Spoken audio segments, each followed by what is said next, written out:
Yo guys, selamat datang di channel Pen Cerita Manhwa. Kali ini kita akan melanjutkan alur cerita dari petualangan Kim Jae Hyuk menjadi yang terkuat. Dan ini bagian ketujuh dari cerita kali ini.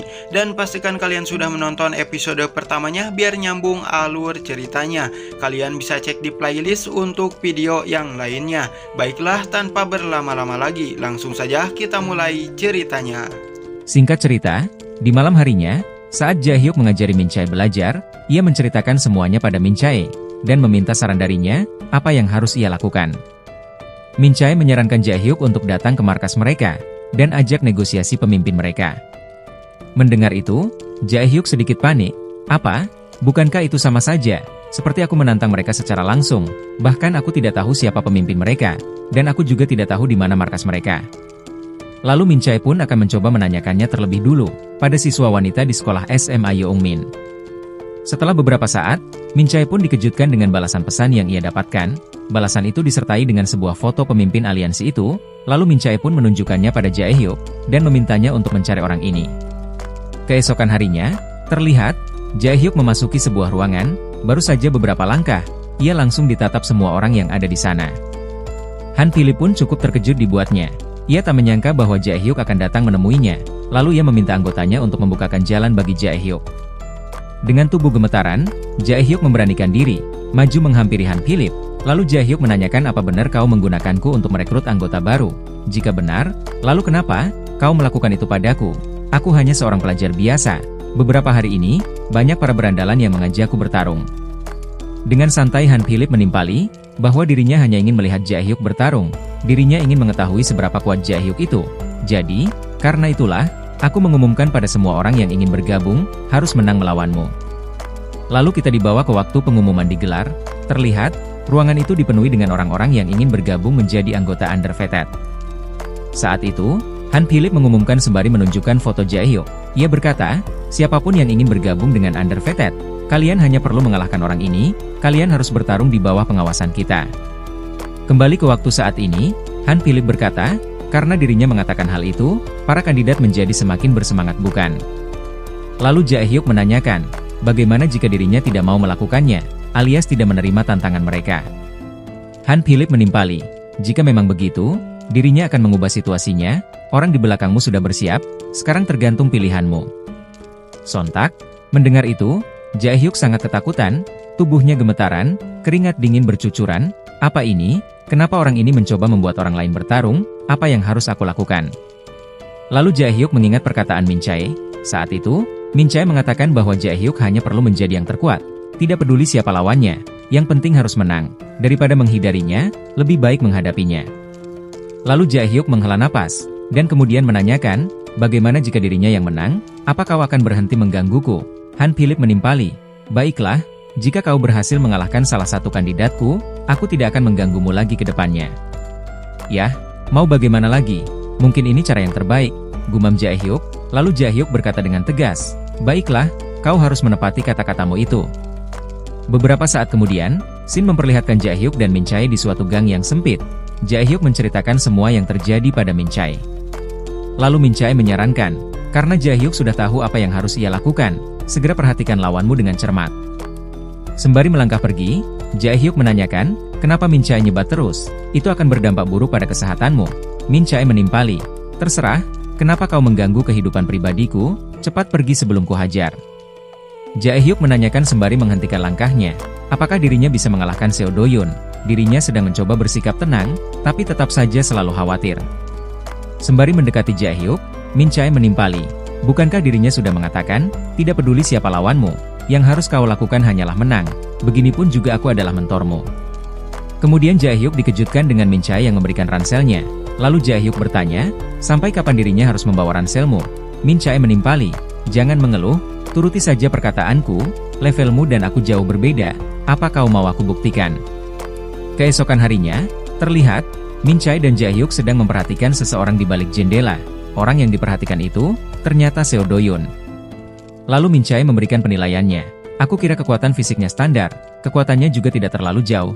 Daripada saat kau melawan Ko Sang-bom dan Hong Dae-bong, aku pikir perbedaannya saat ini lebih kecil. Mungkin pertarungan kali ini akan lebih mudah.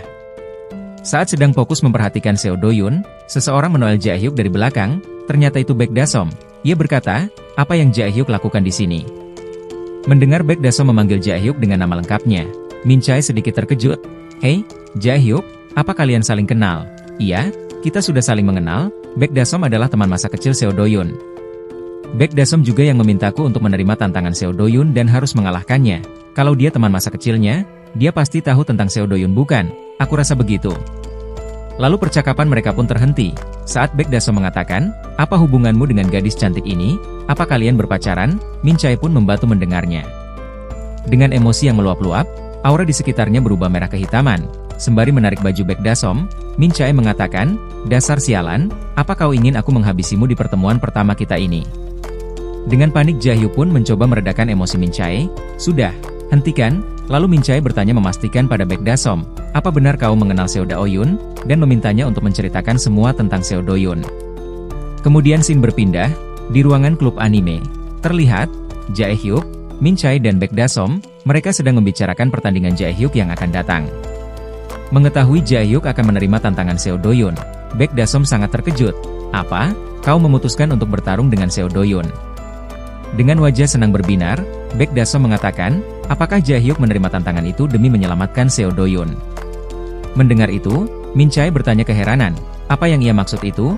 Lalu Jae-hyuk menjelaskan, bahwa dirinya menerima tantangan Seo Do-yun karena ada alasan lain, dan karena itu juga, dirinya mencari tahu tentang Seo Do-yun. Jika kau tahu sesuatu tentang Seo Do-yun, aku pikir itu akan sangat membantuku. Lalu Baek Da-som mengatakan, bahwa dirinya tidak tahu tentang Seo Do-yun yang sekarang, tapi dirinya tahu Seo Do-yun yang dulu. Kemudian Baek Da-som menjelaskan, bahwa Seo Do-yun mempelajari seni bela diri campuran selama 3 tahun dari kelas 1 SMP. Aku tidak tahu, apakah sekarang dia masih mempelajarinya atau tidak. Lalu Min Chae mengutarakan pemikirannya, belajar selama 3 tahun itu lumayan lama, perbedaan berat badannya tidak jauh beda denganmu. Tapi jika dia punya skill bertarung akan beda ceritanya, tingkat kemenanganmu bervariasi, tergantung tingkat keterampilan Seo Do-yun. Lalu Min Chae menanyakan, apakah Seo Do-yun pernah mengikuti kompetisi atau semacamnya di SMP? Baek Da-som menimpali, bahwa Seo Do-yun selalu memenangkan setiap kompetisi yang ia ikuti, dan ada video pertarungannya juga di YouTube. Kemudian Baek Da-som menyalakan TV di ruangan klub itu dan menonton pertandingan Seo Do-yun bersama. Beberapa saat kemudian, setelah mereka menonton pertandingan Seo Do-yun, Min Chae menyimpulkan bahwa Seo Do-yun berada di level semi-pro atau hampir menyamai tingkat profesional. Dikatakan bahwa Min Chae juga menjadi sedikit tidak yakin apakah Jae-hyuk bisa mengalahkannya atau tidak. Lalu Min Chae menanyakan, apakah Seo Do-yun memiliki kelemahan? Setelah berpikir cukup lama, akhirnya Baek Da-som mengatakan bahwa Seo Do-yun hanya fokus pada striking dan tidak pernah berlatih grappling. Dikatakan, alasan Seo Do-yun tidak berlatih grappling, karena dia tidak menyukai kontak fisik secara langsung.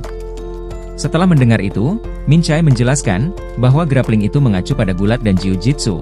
Pertarungan MMA, terbagi menjadi 2 kategori, yaitu striking dan grappling. Dikatakan, bahwa striking mengacu pada boxing, kickboxing dan muay thai. Singkatnya, striking itu, fokus pada serangan langsung. Sedangkan grappling mengacu pada melempar dan mencekik, seperti gulat dan jiu-jitsu. Singkat cerita, kembali ke rumah Jae-hyuk, terlihat, di balkon rumah, ada Jae-hyuk, Min Chae dan Baek Da-som. Kali ini, Min Chae akan fokus melatih Jae-hyuk pada dasar-dasar dari gulat, underhook atau armpit digging, kemudian Min Chae meminta Jae-hyuk mendekat untuk mendemonstrasikannya.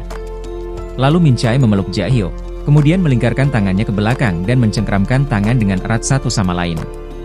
Setelah itu, dorong tubuhmu sedikit ke belakang sehingga lawan yang tercengkram akan terangkat ke atas, lalu bantingkan ke samping seperti ini, dan teknik ini disebut body lock takedown. Setelah itu, Min Chae meminta Baek Da-som untuk menemani Jae-hyuk berlatih.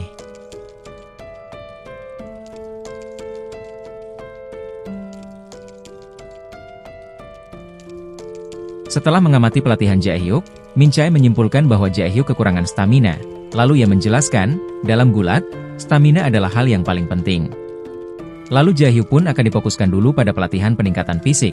Terlihat, Jae-hyuk sedang melakukan belly crawl. Dikatakan, bahwa latihan belly crawl akan meningkatkan kekuatan tubuh bagian atas. Setelah beberapa kali melakukan belly crawl, kemudian Jae-hyuk melatih pull up. Dikatakan, bahwa latihan pull up akan meningkatkan kekuatan otot punggung. Setelah itu, Jae-hyuk melatih battle rope training. Dikatakan, battle rope training adalah mengayunkan tali panjang yang cukup berat. dengan berlatih battle rope training, akan meningkatkan kekuatan tangan. Tidak terasa, waktu pun berlalu begitu saja, singkat cerita malam pun tiba. Terlihat, kini, mereka bertiga sedang makan bersama, lalu Min Chae menanyakan pada Baek Dasom, kenapa ia tidak bicara langsung pada Seo Doyun, daripada meminta bantuan pada Jae Hyuk. Lalu Baek Dasom menjelaskan alasannya. Ia mengatakan bahwa dirinya dengan Seo Doyun sudah lama tidak berbicara, sudah lama juga tidak bertemu. Alasan jarak pertemanan mereka semakin jauh, dikarenakan setelah Seo Doyun belajar seni bela diri, dia mulai membuli orang-orang yang lemah dari dirinya, dan saat itulah dirinya menjaga jarak dengan Seo Doyun. Setelah mendengar itu, Min Chae bertanya ingin tahu bagaimana saat Baek Dasom dekat dengan Seo Doyun. Baek Dasom pun menjelaskan kembali bahwa dulu ia dan Seo Doyun sering mengunjungi rumah satu sama lain, berangkat sekolah bersama, dan kadang suka diantar pulang ke rumah. Dan tidak hanya itu, Seo Doyun sering membantunya mengerjakan tugas sekolah. Lalu Min Chae menyela, bukankah sudah terlihat jelas, jika cerita yang Baek Dasom katakan, menunjukkan bahwa Seo Doyun menyukainya. Kemudian scene berpindah, memperlihatkan sekumpulan orang-orang yang sedang minum-minum, dan terlihat, di sana juga ada Seo Doyun. Berbeda dengan yang lainnya, yang ceria dan banyak bicara, Seo Doyun sendiri, terlihat menyendiri dan sibuk mencoret-coret kertas nota belanja, dan ternyata, ia sedang menggambar seorang wanita, dan tidak lain tidak bukan, itu adalah Baek Dasom. Seperti yang dikatakan Min Chae sebelumnya, bahwa Seo Doyun menyukai dirinya. Lalu seorang pria bertato bertanya pada Seo Doyun, apakah Seo Doyun sudah bergabung ke Invisible di sekolah itu? Dan jika belum, ia meminta Seo Doyun untuk bergegas, demi mendapatkan koneksi bisnis dari aliansi yang ada di sekolah itu. Melihat Seo Doyun yang terlihat murung, pria bertato itu pun memberikan sebuah jam tangan pada Seo Doyun, dan langsung memakaikannya. Lalu ia mengatakan, bahwa dirinya tidak masalah memberikan jam ini pada seorang teman. Lalu seorang wanita mendekat dan ingin melihat jam tangan itu. Saat wanita itu melihat wajah Seo Doyun, ia mengatakan, bahwa Seo Doyun sangatlah tampan. Merasa risih dengan wanita itu, Seo Doyun menghempaskannya, dan lalu pergi begitu saja. Saat ia berjalan pulang ke rumah dengan pikiran gelisah tidak bisa tenang, tanpa ia sadari, di depannya ada seseorang dan kemudian menyenggol bahunya. Orang itu pun marah berteriak, meminta Seo Doyun untuk minta maaf setelah menabrak seseorang. Merasa kesal pada Seo Doyun yang tidak merespon ucapannya, orang itu berkata, apa kau bisu? Kenapa kau tidak menjawab? Kau dari sekolah mana? Apa kau dari SMA Songhan? Bukankah pemimpin mereka Heo Min Seok? Apa kau dari SMA Gun Seok? Apa kau tahu Yo Jun Tae? Dia adalah junior dari lingkunganku. Mendengar beberapa pertanyaan itu yang membuatnya semakin pusing, Seo Doyun pun langsung melesatkan tendangannya, dan membuat orang yang banyak bicara itu menunduk seketika. Tidak terima dengan sikap arogan Seo Doyun, teman dari orang itu pun menyerbunya. Akan tetapi, dengan mudahnya ia menghindari setiap serangan dari si baju putih dan kemudian mengkonter dengan siku tepat mengenai dagunya. Terlihat, serangan yang dilesatkan orang-orang itu pun, tidak ada satupun yang mengenai Seo Doyun. Lalu ia menarik kepala si baju putih dan kemudian menghantamnya dengan lututnya. Lalu si baju hitam melesat memberikan beberapa serangan, akan tetapi serangan itu bisa ia hindari dengan mudahnya. Setelah menemukan celah, Seo Doyun pun langsung menghantam mukanya. Tak berakhir di situ saja. Kini, Seo Doyun diberondoli serangan dari berbagai arah. Meski begitu, Seo Doyun dapat dengan mudah menghindarinya. Setelah celah dari mereka terbuka, Seo Doyun pun langsung melesatkan serangan beruntun pada keduanya. Sekarang tersisa si pria yang banyak bicara. Terlihat, pria itu mengeluarkan senjata, dan langsung menerjang begitu saja. Akan tetapi, dengan refleks yang cukup tinggi, Seo Doyun dapat menghindarinya dengan menundukkan tubuhnya. Bersamaan dengan itu, pukulannya melesat dan kemudian telak mengenai pria itu. Dari 4 orang yang menerjang menyerangnya, tidak ada satupun dari mereka yang mampu menghiburnya. Walau perawakan mereka kekar, akan tetapi kemampuannya tidak sebanding dengan pengalamannya, sehingga mereka semua tumbang dibuatnya. Setelah itu, ia pun pergi sembari menepuk-nepuk kotoran yang ada di bajunya. Sembari berjalan menundukkan kepala, ia teringat dengan sosok Jae Hyuk. Ia penasaran, sekuat apa dia akan bisa menghibur dirinya.